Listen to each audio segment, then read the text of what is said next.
All new at 6, the wife of suspended Osceola County Sheriff Marcos Lopez is joining him behind bars, the charges she's facing. Beach Safety is very proactive about monitoring these storm systems, especially the most dangerous times of year for lightning, June, July, and August. The first lightning strike death in years in Volusia County. We're hearing from safety officials there. I will never hesitate to wield American power if it's necessary to defend the United States of America or our partners. Iran launching an attack on an American base in Qatar. The latest details tonight. This is News 6 at 6. And starting tonight with a live look at the Lake County Jail, where suspended Sheriff Marcos Lopez has been sitting for almost 3 weeks now. And now he has some company. We are learning his wife has been arrested on similar charges. We want to get right to News 6's Mike Valente, who is in Lake County. And Mike, what have you learned so far? So, Ginger, we're still working to get our hands on the arrest affidavit for Robin Severance Lopez, but we do know that just like her husband, the embattled suspended sheriff, she is facing a charge related to racketeering.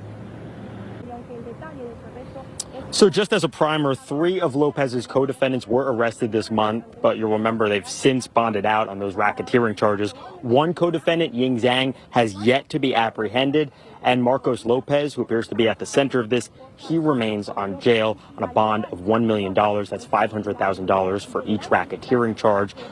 No bond has yet been posted for Robin Severance Lopez, but one should be, or we should have more information about that bond after she faces a judge tomorrow morning. We're live outside the Lake County Jail. Mike Valente, News 6. Mike, thank you. And we have had crews live outside the Lake County Jail for weeks now. Again, suspended Sheriff Marcos Lopez is in jail on a $1 million bond on racketeering charges. We've been following this story since the beginning, and you can find all of our coverage right now on clickorlando.com. Just type Marcos Lopez in the search bar, or you can download our News 6 app to get all of the latest updates sent straight to your phone.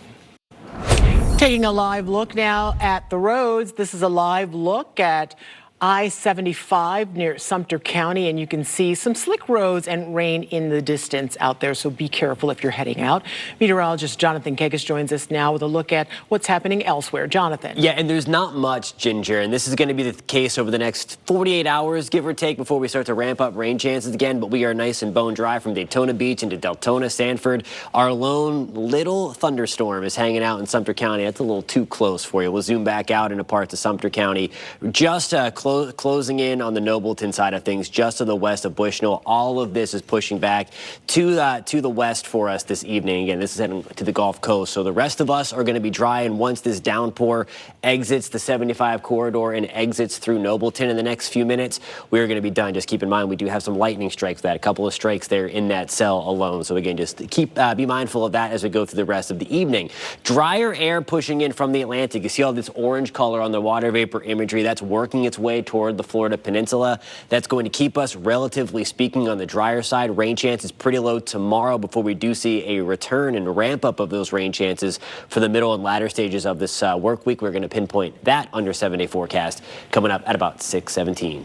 See you then, Jonathan. Thank you. Right now at 6, Iran launching an attack on an American base in Qatar. This is in response to a U.S. strike on key Iranian nuclear sites over the weekend. A look now at the missiles they fired on Qatar. A U.S. base official says that there have been no reports of U.S. casualties. The attack happened as President Trump was set to meet with his national security team. Diplomatic sources tell CBS News Iran's retaliation was expected and calibrated. This is the home of U.S. Central Command. There are a range of critical assets at this base, drones, aircraft, and more. I will never hesitate to wield American power if it's necessary to defend the United States of America or our partners. Right now, lawmakers are divided on the president's military strikes. We are continuing to follow this story, and we'll have more coming up tonight at 11. But CBS News will have the latest from Washington, D.C. and the Middle East. That's coming up on CBS Evening News in just about 25 minutes. In Marion County, a woman is facing charges for shooting a deputy while she was being taken to jail. The bullet grazed that deputy's face.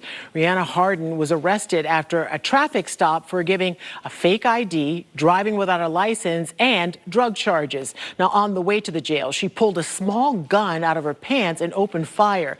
This is a look look at the scene. Deputies shot back and hit her in the hips and shoulders. Everyone involved is expected to be okay. An update now at 6. We are learning the man struck by lightning while in the water off New Smyrna Beach on Friday has died. Lifeguards and emergency personnel raced to save him, but he died Saturday morning. This was the first lightning strike death on a Volusia Beach in years. Storms get close, we start closing the water, closing the beach to pedestrians. We get people out of the water. We really urge people to seek shelter in a building or vehicle. Beach officials urge swimmers to stay close to lifeguard towers so they can notify beachgoers of fast-moving storms. Today, the governor signed 2 bills to make things easier for condo owners without compromising on safety. The first, HB 913, it rolls back some assessment mandates. It also prevents association managers whose licenses have been revoked from holding any role in a management firm or being licensed for 10 years. The governor says this will improve transparency and accountability with condo associations while providing financial relief for homeowners. The governor also signed legislation to improve the My Safe Florida condo pilot program. The initiative aims to provide grants for condo associations to bolster resistance to extreme weather events. Governor DeSantis said today Florida's laws aimed at ensuring condo safety were well-intentioned by lawmakers but led to concerns for the wallets of condo owners. This all dates back to the Surfside building collapse in 2021 in South Florida.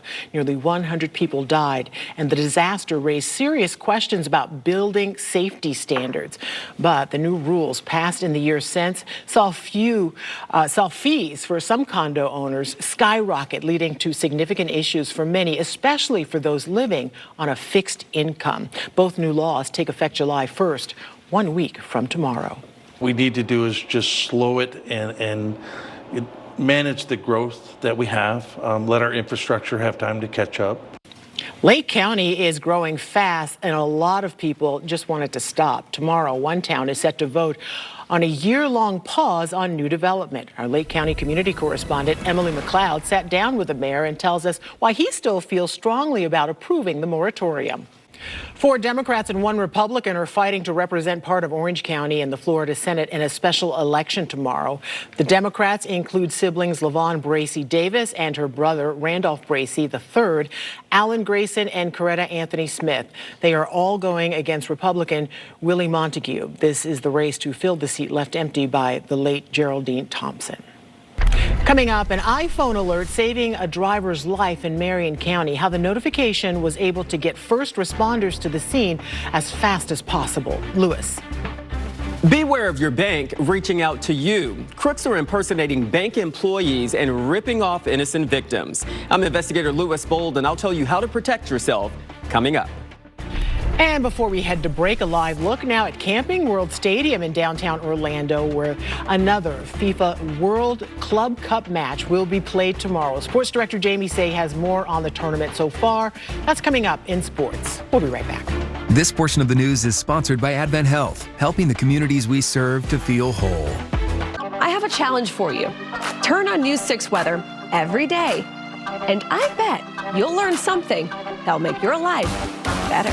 Sure, we cover the basics, rain or no rain, but what about the humidity or the sea breeze for your weekend beach trip? Is 5 p.m. traffic going to be worse because of that thunderstorm?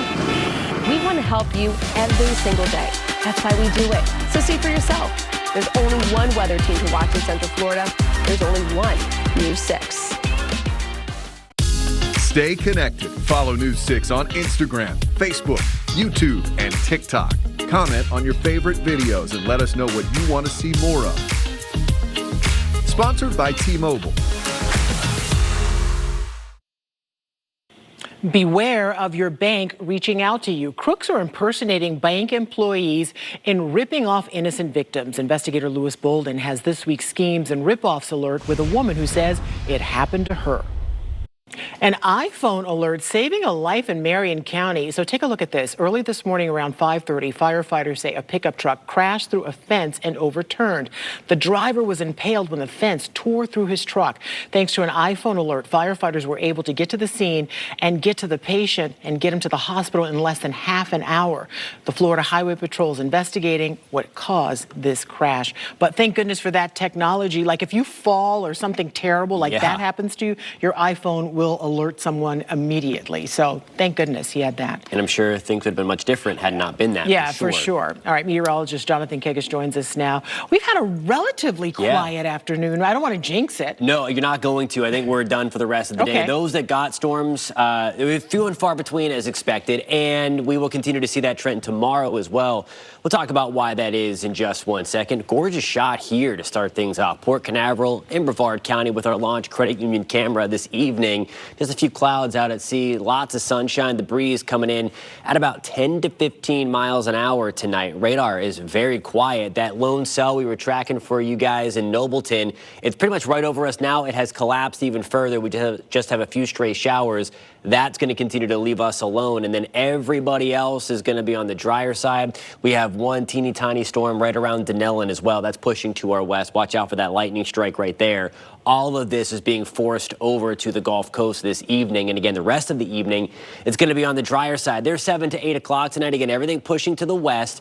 Once we get into tomorrow, we're going to keep things relatively dry as well. There's 7 o'clock in the morning, just a few passing clouds, the breeze off of the Atlantic. So we may see a few stray downpours try to sneak in on the Atlantic coastline. Otherwise, though, there's a lot of dry air in the mid-levels of our atmosphere coming in, as I showed you on the water vapor imagery just about 15 minutes ago.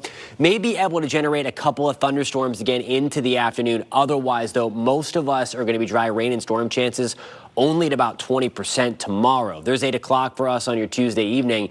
We're looking pretty good. Rain chances 0% overnight. Temperatures falling back into the mid-70s once we get into tomorrow. Here's the afternoon. Sponsored by Strata Air Conditioning and Heating. AC emergency, you ought to call Strata. We're back to the low to mid-90s again. Rain chances about 20 to 30%. Most of us are going to be dry tomorrow. We're at 95 in Wildwood, 95 degrees in Bushnell. On the tropical front, watching this area of disturbed weather, Hurricane Center highlighted over the weekend. It has that orange blob. It's pretty much right in here.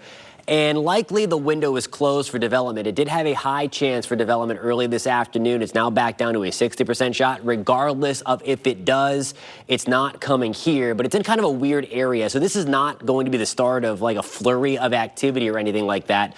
Looking at the sea surface temperature anomalies, the subtropics are beet red, and it's in the subtropics right now. Down here, this is the deep tropics where we watch those long track storms come off of Africa, and that's actually cooler than normal. So we had that cold front come over. It went over the warm water, and it kind of sat there for a little bit and helped to generate that cluster of thunderstorms that tried to get itself organized. And early this morning, it looked pretty good, but it got sheared off, and it is very weak. And again, that window likely closing. I wanted to bring your attention to the Tropics Watch newsletter. I send this out every Monday. Scan that QR code or sign up, clickorlando.com/newsletters.